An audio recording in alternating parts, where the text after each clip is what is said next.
দর্শক আমরা শিয়ালমারি পশুহাটের গেটে আছি। চাচা একটা গরু কিনছে। চাচা ভালো আছো? হ্যাঁ ভালো।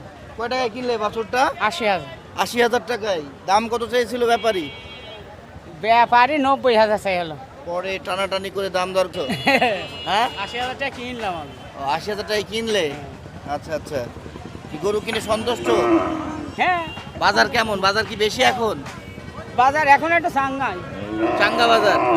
কুরবানির পরেই সবাই তো বাছুর গরু কিনবে, এই কারণে একটু চাঙ্গা না? হ্যাঁ হ্যাঁ। ঠিক আছে। এসছো কোথা থেকে? আমি আর বাড়ি বড় ছেলে। বড় ষোলো থেকে এসছো, ঠিক আছে। কি ভাই কিনলেন এই জোড়া কিনলেন? কত টাকায় কিনলেন এই জোড়া? 40। 1,40,000। এসছেন কোথা থেকে? বড় ষোলোয়া। বড় ষোলোয়া। দাম চাইছিল কেমন এই জোড়ার? হ্যাঁ দাম চাইছিল আপনার 180। 1,80,000। শেষমেশ 140-এ কিনলেন। জি, জি। Per piece 70। আচ্ছা বাজার কেমন বুঝছেন বলেন তো ভাই এখন?